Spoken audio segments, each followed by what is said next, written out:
Far out in the uncharted backwaters of the unfashionable end of the western spiral arm of the galaxy lies a small, unregarded yellow sun. Orbiting this at a distance of roughly 92 million miles is an utterly insignificant little blue-green planet whose ape-descended life forms are so amazingly primitive that two of them think doing a podcast called Digital Watches Are a Pretty Neat Idea is a pretty neat idea. They are Jeff and Brian. Hi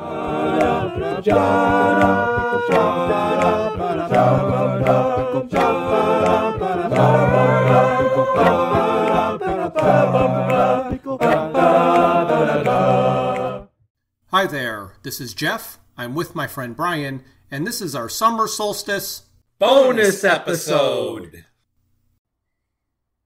Hey Jeff, how are you? Well, I'm doing great. Brian, how are you? Well, Jeff, I'm stuck thinking about time. Thinking about time? Yes, I just can't get it out of my head. You're going to think I'm so weird, but, you know, you've known me for a long time, so... Yes, I do think you're weird. Absolutely. So after our last conversation, we were talking about the age of the universe and right. The distance that we know exists and how the entire expansion of the universe occurred in a Planck time right unit. And I got to thinking after that, I started to think about a universal standard for time. Okay. and how they have one? Yes. Well, I mean, at how one would exist, actually. Right. Because if you think about it, and I'm going to shorten this conversation so we don't go on forever here, because we could definitely go down this rabbit hole way deeper than I can imagine. But just so you have some idea what I was thinking about, there were two things that were bothering me about that. And that is that when you think about time, we divide time up based on the Earth's orbit around the sun. And how fast it spins. Exactly. So we're looking at the night-day cycle and the 365-ish days that it takes for the Earth to go around.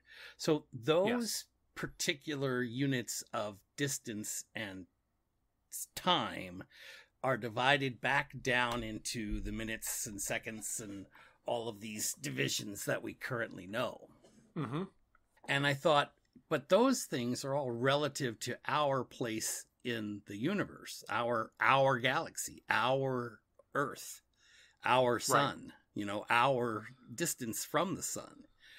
So they're very, very specific. And our understanding of time is related to those factors.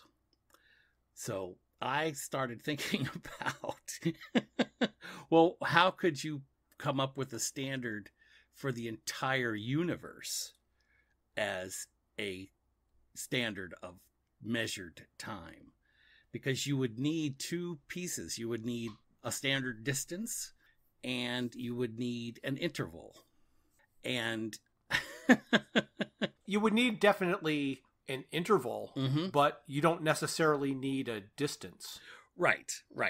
It would just be arbitrary. Exactly. It would seemingly be arbitrary. And then this is why it's such a deep rabbit hole, okay? So I'm puzzled about this, and then I got to thinking, and I mentioned to the one other person I know who can have, other than yourself, actually, that could have this conversation and contribute some valuable information, and that was with I'll call her my niece-in-law, Alyssa. Okay. And I happened to see her the other day at my nephew's wedding, and I got a chance to talk to her. And she came up with a brilliant observation, which is something we already know, and that is that the frequency we can get from the pulsating frequency of atoms. So if we chose the right atom, we could have the frequency and use that for a definition as part of the time. All right. But there was another piece that I didn't quite know until she pointed it out. And I said, how did we get to 12 hours and 24 hours? And why are we not a decimal-based approach to time? And she made an observation which I really didn't know until she pointed it out. If you look at your hand, okay, it doesn't matter right or left hand, and you look at it and you start counting with your hand, and she pointed this out to me. You count each finger, you've got 3 basic segments. So it's 1, 2, 3, 4, 5, 6, 7, 8, 9, 10, 11, 12. 4 fingers, right? 3 joints, 3 segments. And she told me this is the way that human beings counted forever. 1 hand, 12 segments. And the 12 and the 24, second hand. So that's how they became a standard in the human existence of 12. Which I found absolutely fascinating. But I was surprised that it wasn't stuck in my arcane vault of knowledge. Right. Well, now it is. Now it is. So don't you regret spending all this time talking to me now? No. The only theory I wanted to posit about universal time is, and again, we don't know where life or other life is in the universe. That's correct. We have to believe that there is some, but we don't know. Right. And when we look, there are planets that are around suns that we term the Goldilocks zone. Right. So what I'm going to surmise is that all of the planets capable of sustaining life in the Goldilocks zone are very similar in the size of the sun and distance from the sun and orbit. So all of the times would be similar. Right. Right. Yes, they talk about Ford being from, a planet off of Alpha Centauri. But the sun Alpha Centauri makes our sun look like the Earth to it. Right. Like the way the Earth looks to our sun, that's the way our sun looks to Alpha Centauri. So I can't believe that there's a Goldilocks zone planet around Alpha Centauri. There could be, but it would be so far out that their calendar year, the way we have it, right, could be 100 or 1,000 years to go all the way around that at an orbit that was comfortable. Right. Because I'm sure it's a hotter sun. Right. So I'm going to say that all the planets in the Goldilocks zone have a similar sized sun and a similar distance and a similar orbit. So universal time would be easier to just take an average of all the different planets. Okay, that works for me. But you can see, because the Heart of Gold has artificial night. Yeah, that's true. They do have a time that they say this is night, this is day. So. That's right. And it was, like I said, it was a rabbit hole that I've fallen into, and I'm still trying to scramble my way out of it. And at some time in the near future, I will be out. Yes. But until then, we're going to be talking about issue 2 of the Restaurant at the End of the Universe comic book. Right. Fantastic. And so this cover has everybody panicked on a little black ship. I wonder what ship that could be. And it surely looks like a little black ship on this cover, because they're all jammed together and you can see them through the windshield. Yes, and Millie Ways is in the background, so they are leaving Millie Ways. Right. And it looks like Zaphod's actually got his hand on what looks like a 8-ball. Yep, it does. Oh my gosh. So there are like 4 controls that Zaphod and Ford are both using. And of course, Arthur is still holding a cup of tea that is being splashed around. And there's Trillian in the background hanging out with Marvin. The cover art is similar to the last book, with the title page being similar. Yes. Other than that, are there new characters on this? New writers? No, they're all the same. They're all the same. Okay. Shepard Hendricks is still in this one, so he was the new guy in the first issue. Right. Well, before we get into the book, like I mentioned, we're going to look at a couple of more trading cards. Awesome. From the set. Mm-hmm. So the first one I'm going to show is one of the hologram cards. Oh, neat. And so it's really difficult to show a hologram on a computer screen, but you can kind of see. This is the Beeblebrox We've Got You Covered, where they're in the sights. Mm-hmm. And the hologram is kind of 3D, which is good because if you remember Trillion in that picture, would look better in 3D. Yeah. Yeah, this is hard to see, like you said, on the screen. Yeah. And again, it's much different in person, obviously, because you can tilt it back and forth and get different angles. Right, the lenticular nature of the picture. Yes. The next one is also going to be a hologram card. All right. And this is where Zaphod steals the Heart of Gold. And I don't remember this image from the comic, do you? No.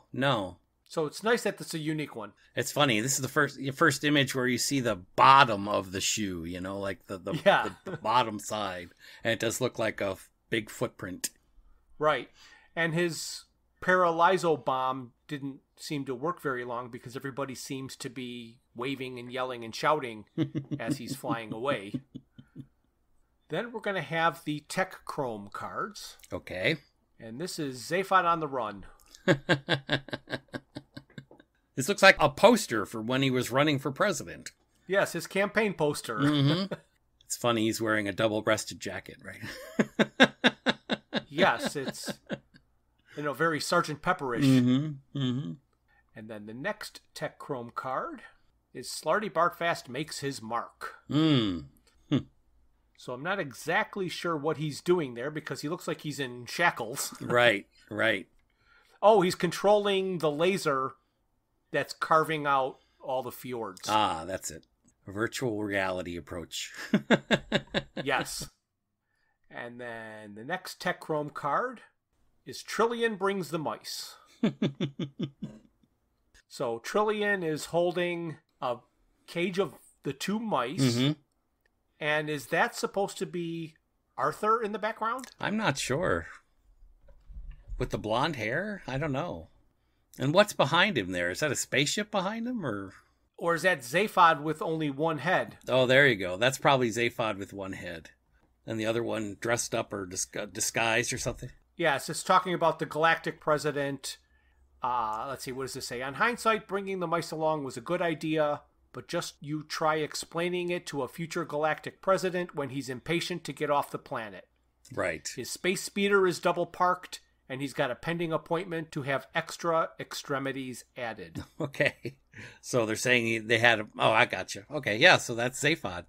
Yes, but it goes... With one head and two arms instead? But he only had the arm added extra, not the head. Right. Especially because Grandpa has two heads.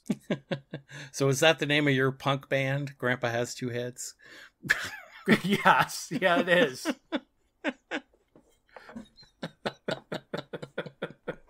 Oh, man. They're trying to fit it in there. And then the last Tech Chrome card is Ford Hitches a Ride. Ford Hitches a Ride. I love it. So he's standing underneath what does not look like a Vogon ship. No. That looks like a ship from, 2001, A Space Odyssey or something. I think this is just Ford pre-Earth when he was hitching, because it just says, Ford Prefect manages a hitch onto an oddly familiar and staggeringly expensive-looking means of transportation. Oddly familiar is exactly right. For some reason, I've seen that spaceship in my mind, and I can't place where. I can't tell you either. You know what? I'm thinking about the Close Encounters spaceship, I think. From Close Encounters of the Third Kind. Yes, that's probably where it came from. It is similar to that. All right, so now we will get into the book. Again, start out with kind of the copyright page. Mm-hmm. Yep, and then we have... all our favorite actors. Story, breakdowns, and art by all people that we've seen. Mm-hmm. Both Laverne and John are here again, so nobody new in this issue. Right. And then we have a concert poster. Disaster area. Mm-hmm. Last kiss before the cataclysm. Those are some odd characters that he's got on the cover there. You kissing creatures. Yeah, I guess. It almost looks like a single creature at a glance. Mm-hmm. Like they're stuck together and trying to explode apart. Yes. Stuck together by the lips. And then there's the Restaurant Genesis. Oh my goodness. That's a lot of words. Yes. So now we got to read this and then talk about it. You didn't say there'd be homework. So this page, they say it's the Restaurant Genesis. So basically he's saying that people ask him where he gets his ideas from. Mm-hmm. And he basically admits that he doesn't have any idea where they come from. But he does say that the restaurant at the end of the universe idea was inspired by a track called Grand Hotel by Procol Harum. Oh, sure. And most of the song is talking about an opulent restaurant, and he says that it comes to a crescendo for no apparent reason, and he wondered what it signified, and he thought, well, it's probably just the end of the universe. So that's where he says the idea came from. All right. It works for me. It's got to come from somewhere. Yep. Yes. Yep. Interesting. These are words that I haven't read from Douglas Adams before. Right. Look at that. First time. Mm-hmm. So the comic book starts out with the back of a cereal box. Ah, yes, where most wisdom and knowledge is stored. Right. So it has some interesting information to help you live in the universe. And it talks about the area, the imports, the exports, and the population. Mm-hmm. Which are nothing, nothing, and nothing. Right. They left out sex. Oh, did they? Maybe it's on the next page. No, it's not. I looked. Cheater. Well, what I'm saying is on the box, there's not, Mm-hmm. And they also left out currency. Mm-hmm. They edited this down for the comic book. Yes. And then on the next page. Ah, our favorites. Right. Living up in the trees. Who are they again? What are they called? Okay, so this is a 2-page spread showing the Oglaroon planet, where the entire intelligent, in quote, beings live in a single tree and eat ogla nuts. Right. And the only thing that you can get thrown out of the tree for is thinking that there's another place to exist on this planet. Right. Oh. And again, they tossed in one of these intelligent beings carving 42 into the side of the tree. Yes. Oh my gosh. It's crazy. Yeah, I can't imagine they could do much carving in that tree and all live there happily for the rest of their lives. That's right. There wouldn't be much tree left. So they're telling the story of these creatures to come back around to the total perspective vortex, which is where we left Zaphod last time. He had just gone in. Mm-hmm. And it shows a microscopic dot on a microscopic dot with a sign that says, "You are here." Mm-hmm. And then somebody says, "Hi, could I have a drink, please?" Feeble Brox! Oh my gosh. And so Zaphod emerges, unscathed. Mm-hmm. And there he encounters a piece of fairy cake, which in this particular looks like a cupcake. Yep. So he says that he was in there and that it was working, and he saw himself and his relation to the universe. And what did it tell him? He's a really great guy. That's right. And he stuffs the fairy cake into his second head. Right. All right. What does it say? So a rather stunned Gargravar gives Zaphod a head start before he informs his masters of the escape. And so Zaphod leaves. And he's on the abandoned planet, wandering around in what looks rather desolate area. Yeah. Till he comes thwack, tripping over a large cable. Oh, right. Which he inspects and hears a humming. Well, it looks like some sort of a space liner. Mm-hmm. He takes a cup and puts it up against the side of the space liner. Oh, and then he can hear the announcements about the short delay. He looks at the board and sees that the ship has been delayed for 900 years. Yikes. And so then he goes on, and he's told to return to his seat over and over. By a mechanical stewardess. Who's explaining that there's a short delay, but they're going to get their lemon-soaked napkins and all the coffee and biscuits as all the people are screaming. And Zaphod even looks horrified. Yes, he's trying to get out. Slams his way into the captain's cabin. Yep. Where he's informed that passengers are not allowed to be there. Right. Please return to your seat. Please return to your seat. Oh my gosh. He tries to have a conversation with the robot captain, who gleefully explains their delay. Oh, and Zaphod tells him that civilization has come and gone, man. There's going to be no lemon-soaked napkins coming. And he says, well, we'll wait. It's bound to return. Yeah, it's likely that another civilization's going to arise. But until then, there'll be a slight delay. Oh, and then Zarniwoop comes into cockpit area. And I would have expected him to be a more imposing character. Oh, definitely. Here he's a small, greenish man. Pink sunglasses on. Baldish head. Looks like an antenna, maybe.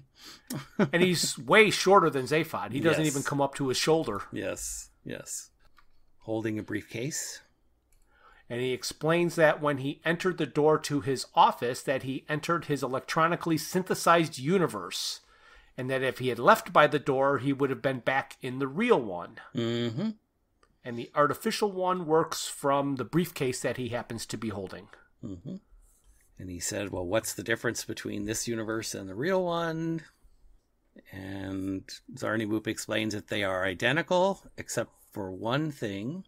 And he says, I think the frog starfighters are gray in the real universe. Zaphod's like, what's going on? Okay, so next scene we see the spaceship and some thought bubbles where I guess Zarniwoop is explaining to Zaphod about the man who rules the universe. Yeah, and he discovered the coordinates where he is. But he's protected by an unprobability field. There we go. And that he goes on to explain that he and Zaphod came up with this plan to discover the gentleman. Zaphod is not having any of it. He's very red in the face.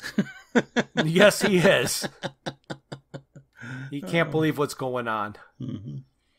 Oh, and he explains that the reason he survived the total perspective vortex is because that universe was created specifically for him. So he was the most important person in the universe. He'd have never survived the real one. And then he goes back out into the passenger section of the space liner where everyone is screaming and yelling. And Zaphod asks, where are we going? And Zarniwoop says, the heart of gold. You did bring it, I trust. Once again, of course, Zaphod has no idea what's going on. Zarniwoop says it's a very remarkable ship, very powerful. And Zaphod's like, you mean I had the ship with me all the time? Yeah, here they don't mention, actually they show a picture of Zarniwoop grabbing Zaphod's jacket, and it looks kind of like that's where the ship materializes from. Yes, it was in his pocket. And once more, he is informed that he is entwined in the improbability field, and he cannot escape what's going on. So, it looks like he decked him. Yep. Schmack. And, of course, Zarniwoop pushes the button to reanimate the real universe. And meanwhile, on the ship, it looks like everybody's having a grand old time. Yes. Meanwhile, back on the ship, Trillian sleeping in the captain's chair. Arthur's lying on the floor. Ford is flailing about. miserable. And he's screaming, "The ship is working again! The ship is working again!" Because Eddie came on. "Hi there, guys. It's really great to be back." And they're told that they're on the Frog Star. And Zaphod shows up and everybody greets him. Yes. And he's like, "Hey, Ford, Trillian, Monkey Man." And wait, Zarnywhoop is there. Yes, he is. I thought he was going to leave without him this time because I didn't think he'd follow him after he got punched in the face. And then, let's see here. What's going on here in these bottom panels? Well, Zaphod wants to get something to eat because he's still very hungry. And he just tells Eddie, "Doesn't matter where we go, just take us to the nearest place to eat." And then, poof, Zarnywhoop is all by himself on the Heart of Gold. Gotcha. And they have disappeared. Mm-hmm. And now they're all laying on the floor. In a tangled mass. Yeah. They're saying, "Good evening, madam, gentlemen. Do you have a reservation?" And this is where they're confused and think it's the afterlife. Right. Let's see here. Well, I assume so. I mean, there's no way we could have survived that blast, says Ford. Right. Oh, we were a goner. I certainly didn't survive. A total goner, man. Kerplow. Oh my gosh. So they're still having a conversation. And they're lying dead or standing dead in a desolate 5-star restaurant. It says Trillian. And then there's a wider shot where they're leaning on the bar. And they're looking around, trying to take it all in. Still trying to figure out where they are. And this is where Arthur says more of an après-vis. Oh my gosh. And then Zaphod says he thinks they're missing something or somebody said. Zaphod says, "Hey, hang about, you dead guys. I think we're missing some ultra important thing here. You know, something somebody said." And then they talk about everything that they've said. And then the maitre d' asks again, or asks if they want drinks. And she's like, "Drinks! That's what it was." But he didn't ask.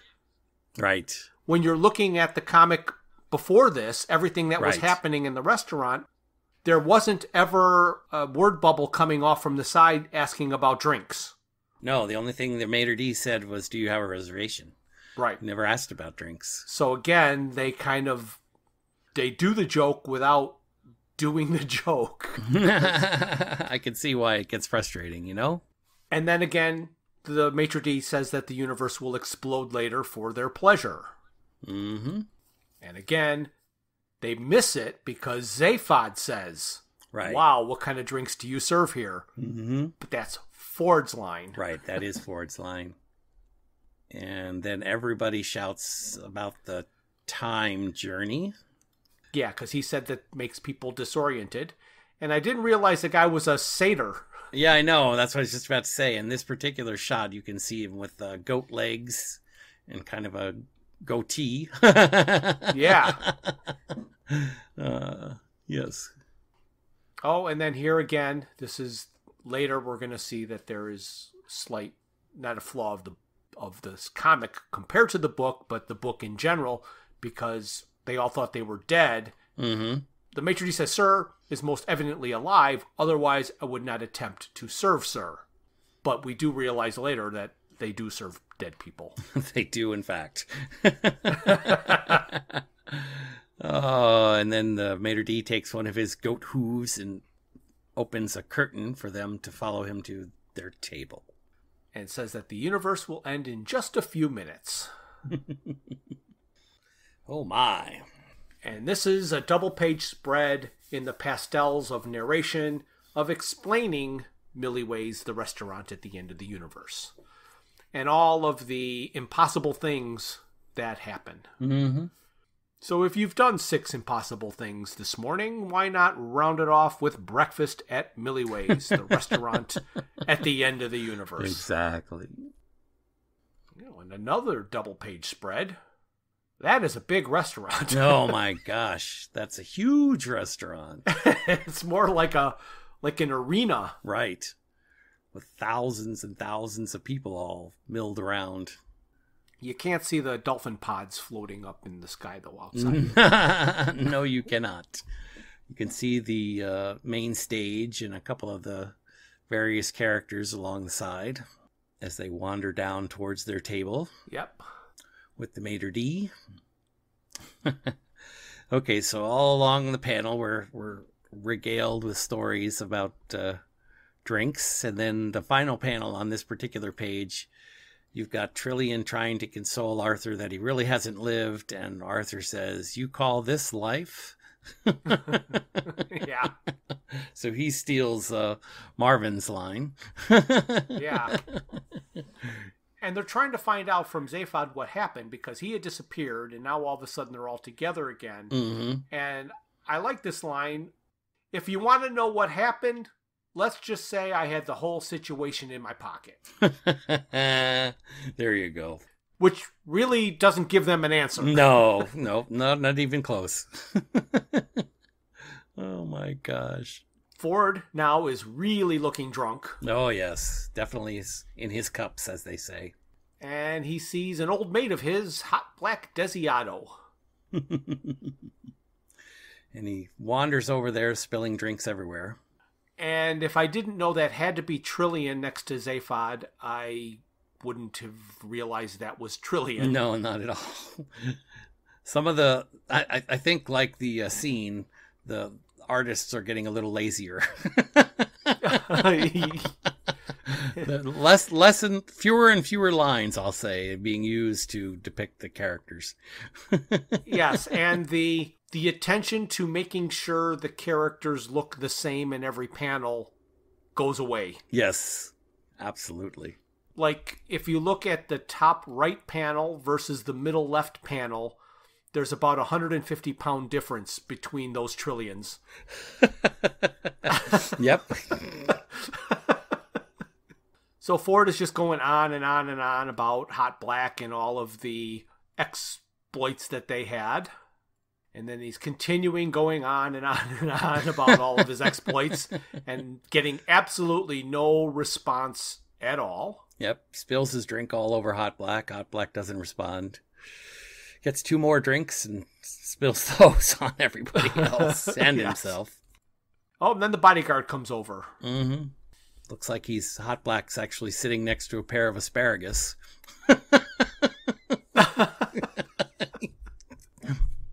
Oh, strange creatures. Yes. And he is told that Hot Black speaks to no one, or Mr. Desiato speaks to no one. Correct. And Ford wants to know what's the matter with him. And then it jumps to a narration The of pastel pink pages. Yep. narration about Disaster Area, the band that Hot Black Desiato has started. Mm-hmm. Plutonium rock band. And they're the loudest band, actually the loudest noise of any kind, I believe. Mm-hmm. And that they don't even play on the planet. They plan orbiting a planet or a nearby planet. Looks like in the picture they show Hot Black actually playing an instrument similar to a saxophone. Yes. Which is kind of odd. And the best place to hear the concert is from concrete bunkers some 37 miles from the stage. I've been to those concerts. Yeah. Simple songs, follow a familiar theme, boy being meets girl being, beneath a silvery moon, which then explodes for no adequate explored reason. Oh, yes. And they have the disaster area posters all strewn about. Yes. Another page explaining Hot Black and the mathematics that it takes to understand his economic condition. Yes. And that his band is banned on many planets because his band contravenes local strategic arms limitation treaties. Yes. And about their finances, their chief research accountant has recently been appointed professor of mathematics at the University of Maximegalon in recognition of both his general and special theories of disaster area tax returns, in which he proves that the whole fabric of the space-time continuum is not merely curved, it is in fact totally bent. I love totally bent. Yes. Then we arrive back on the scene where Ford now realizes he ought to get something to eat. Yes. Zaphod wants to know if he met up with the big noise boy. Mm-hmm. And Ford said he didn't say a whole lot because he's spending a year dead for tax reasons. Mm-hmm. And the maitre d' returns and asks him if they'd like to see the menu, or would you like to meet the dish of the day? And then Max Quartlepleen is doing his thing up on stage. And he looks like the Joker. He does look like the Joker. Although his fingers are quite sharp and pointy. Yeah, he is very reminiscent of the Joker. Batman's the Joker. In the next page, we see him bowing to the audience and talking about the evening. And we see a picture of Thor and his related gods. Yes. Oh my gosh. And Max is doing a great job of his explanation of the night's events and the end of history itself. Oh my god. Oh. I thought the scene in the TV show was bad. Oh no. Oy, oy, oy. Although probably technically more accurate, this is far more disturbing. Yes, they are definitely exploring all of the cuts of meat on this animal. Mm-hmm. As he's pointing out different parts of his body that might be delicious in a white wine sauce. Some off the shoulder. And Arthur cannot deal with wanting to eat an animal that wants to be eaten. Mm-hmm. And he's told it's better than eating an animal that doesn't want to be eaten. I don't care. I can't think about it now. And Zaphod is probing the body here and there. Yes. While the animal smiles complacently. Very bizarre. Oh my gosh. And now the animal is leaning up with his big cow eyes, is leaning up the back of Arthur, pleading with him. And Arthur wants to have a salad. Oh. A green salad. He's told that he knows some vegetables that might think that was inappropriate. Which is the whole reason that they bred an animal that wanted to be eaten and was capable of saying so clearly and distinctly. And here he is. And then Arthur shouts for a glass of water. Yeah. Oh my gosh. He's being wheeled away and he's saying, "Don't worry, I'll be very humane," as he goes off to shoot himself. As Zaphod orders 4 rare steaks. And then, of course, Zaphod has the line, "Hey, Earthman, what's eating you?" And Max doing more of his showmanship. Mm-hmm. Oh my gosh. Really pouring it on thick. Oh, absolutely. I love the scene in the bottom left with the odd characters. Yes, they are entranced by his performance. And at the end of the universe, there's going to be nothing. Void, emptiness, oblivion, absolutely nothing. Nothing except, of course, the sweet trolley and a fine selection of Aldebaran liqueurs. I still love this picture on the bottom left. It's really driving me crazy. It looks like Patrick from SpongeBob. Yes. And Patrick has shown up. Patrick has shown up, yes.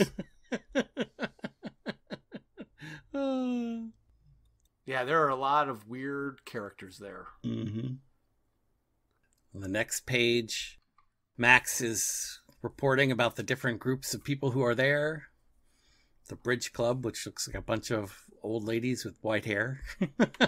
Typical. Mm-hmm, mm-hmm. Minor deities from the halls of Asgard. Careful with that hammer, sir. And then the joke that I didn't get.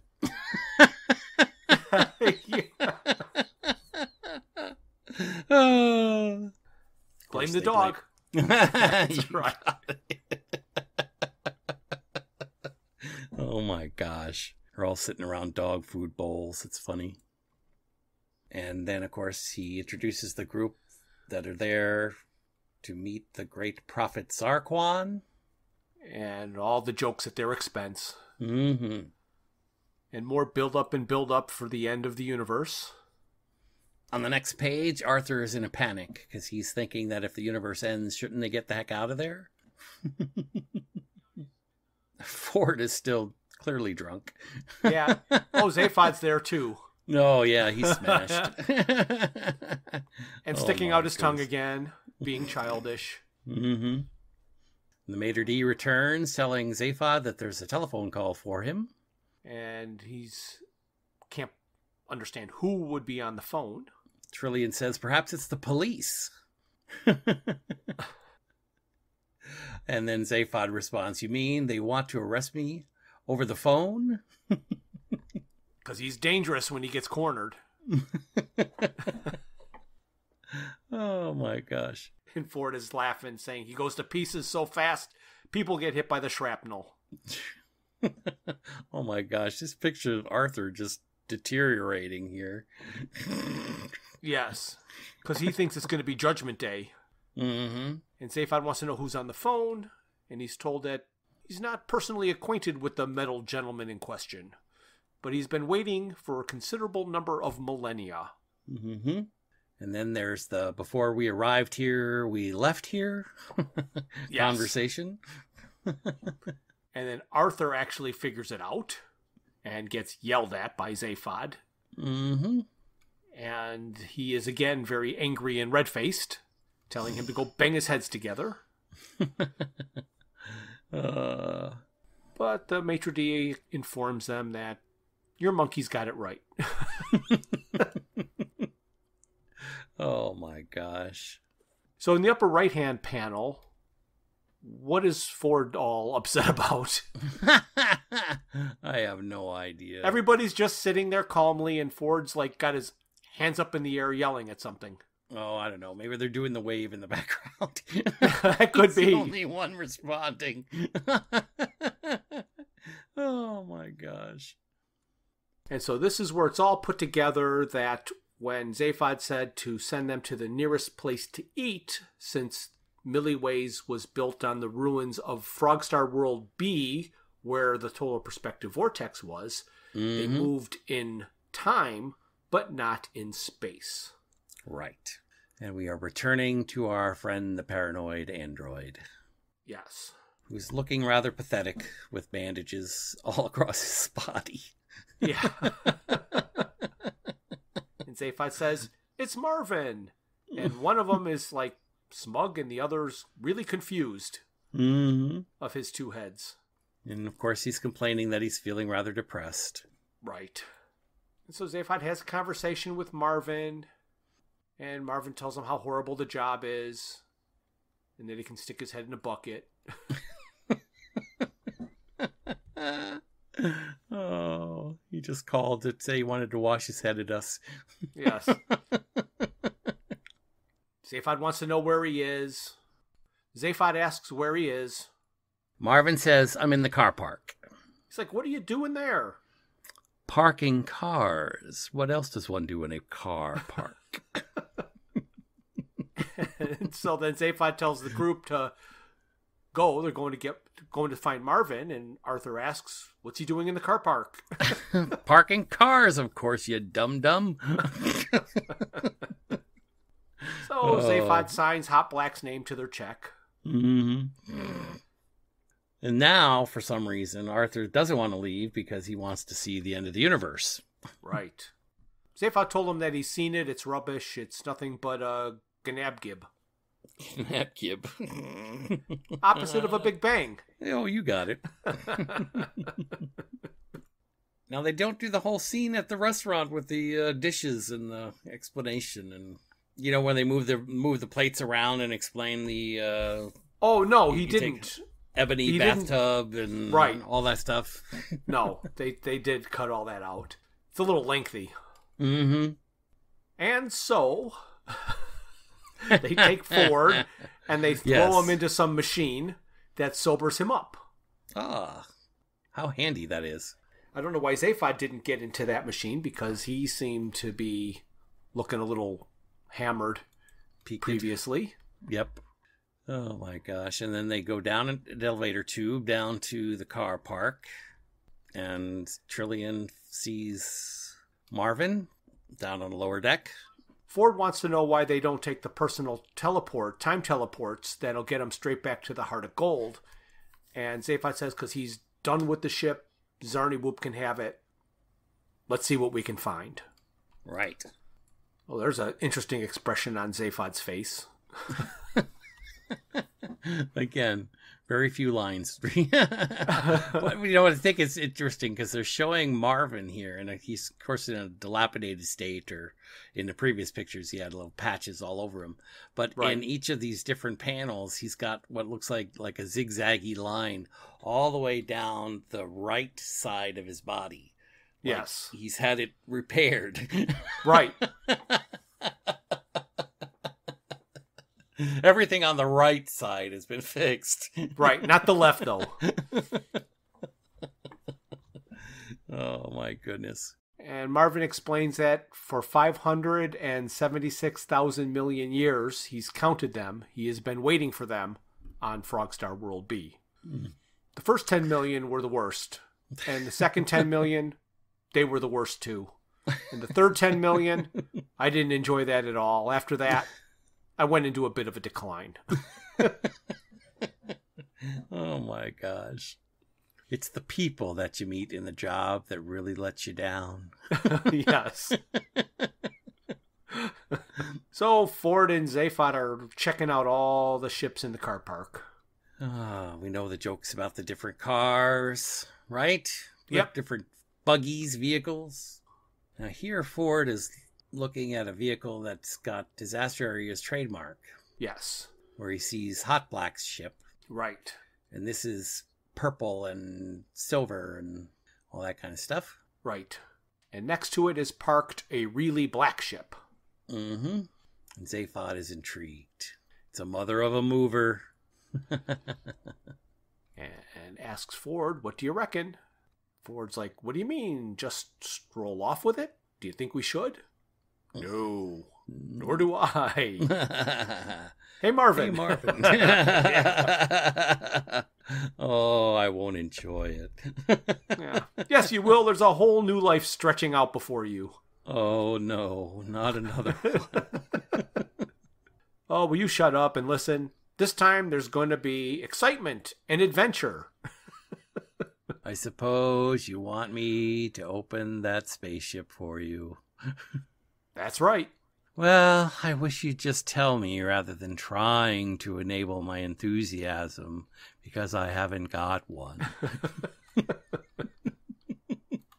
Meanwhile, back at the restaurant, Hot Black on his levitating chaise lounge is... Oh, now it's got wheels. It's got wheels in the right panel. Yeah. And... Yep. Oh, no, it doesn't. I see. They're like levitating thrusters, I think they're levitating. supposed to... Yeah. Yes. His levitating chaise lounge is time to leave, and he's going back to his ship. Mm-hmm. He's told what a great show he will have had when he returns. And the new ship is a real beauty, and he's going to set it on autopilot to crash into the sun. And meanwhile, back at the restaurant, the universe is screaming into the void. Yes. And just before the universe ends, there's a clap, clap, hooray. And who should arrive but the great prophet Zarquan, who looks like a court jester. Uh-huh. Look, I'm sorry I'm a bit late. I had the most ghastly time. All sorts of things cropping up at the last moment. How are we for time?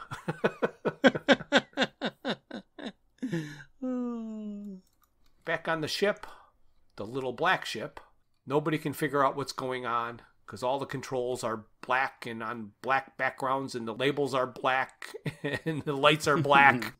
And they're time sick because they're plummeting backwards in time.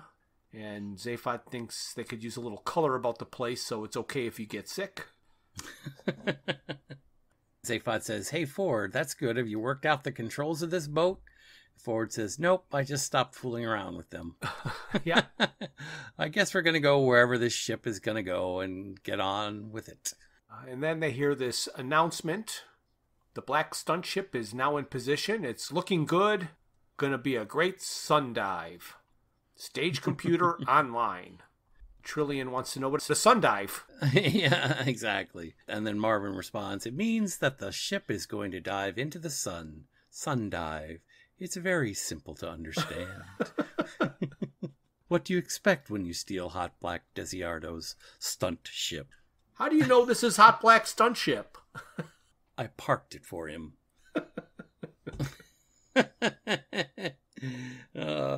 Then Zaphod screams, then why didn't you tell us? You said you wanted excitement and adventure and really wild things. And Arthur says, this is awful. Which was Trillian's line, I believe. Right. Then Marvin responds, that's what I said. Oh, absolutely awful. Then there's a being with binoculars. For a face. For a face, yes. And a microphone for a nose. Oh my gosh. And he's the announcer that is broadcasting the concert. Mm-hmm. Saying there's fine weather here for the concert this afternoon, standing in front of the stage in the middle of the rudlit desert Kakrafoon. And above, the sun is shining away and doesn't know what's going to hit it. But the environmentalist lobby knows what's going to hit it. They claim that the concert will cause earthquakes, tidal waves, irreparable damage to the atmosphere, and all the usual things environmentalists usually go on about. I love it. And then Zaphod, of course, is begging for help. Yeah, trying to get off the ship. Ford is saying, it's time to get off the ship. Arthur is screaming, how? Zaphod and Ford both say, quiet, we're thinking. And Arthur says the line he says over and over and over. So this is it. We're going to die. And then it says, to be concluded. Uh-oh. Oh my goodness. It can't mean we're at the end of this comic book, does it? Yes. And then it says, be gosh. with us next time. Mm-hmm. And kind of gives you a little preview of what's going to be concluded in the third issue of this. Mm-hmm. I still think I prefer the morphing furniture and yes, I know. Yeah, you know. I still think that would have been a funnier way to go about this. But I guess they really like the hot black stuff, you know? Right. Well, that's what's in the book, so they kind of had to stick with that. Yep. Oh my gosh. Bio page again. Mm-hmm. And editorial page again, all the staff members. Then the back cover. Where we see the same agonized Arthur worrying about how he's going to die next. And it talks about Ford Prefect's theories to account for the particular human habit of continually stating the very, very obvious. Mm-hmm. If human beings don't keep exercising their lips, their mouths will seize up. If human beings don't keep exercising their lips, their brains start working. So stop moving your lips, get your brains in gear, and turn to the inside of this issue to find out why Arthur Dent keeps stating the painfully obvious fact that we're all going to die. And that concludes issue 2. Oh, this has been fun. Yes, and again, next week will be the second bonus episode where we will do issue 3. Mm-hmm. So far in this interpretation of the book, it seems that they are attributing lines to different people. So yes. I find that odd because there's no reason to do it. It's all the characters are there. It's not like they've edited out a character and they need to give a line to somebody else because the character didn't make it. I'd love to know why they chose that, unless in reading the book they didn't realize who was speaking. It's possible, or it's just a matter of misinterpreting which bubble goes to which voice. Right. Maybe it's in the writing of the comic book that it became distorted. All right, so we'll see how many times they do that in issue 3. Mm-hmm. And all we can tell you is don't panic. Yes. Because we will be back. Oh, here comes the NPR voice again. I love it. Hey, Jeff, is it time to say goodbye? I think it's time to say goodbye. All right. Say goodbye, Jeff. So this is it. We're going to die.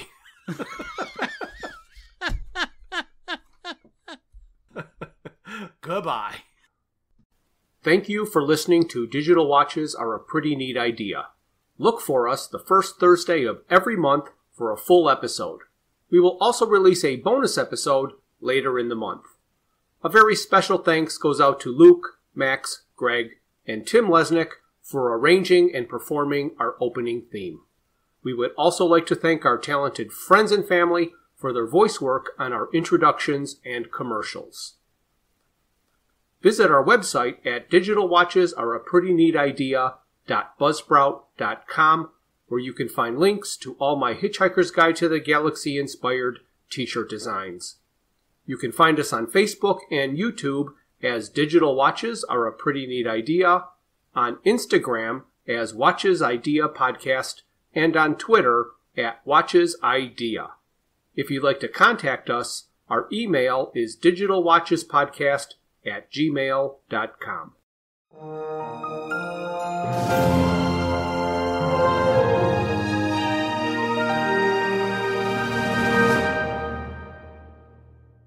This has been a Froods for Thought production.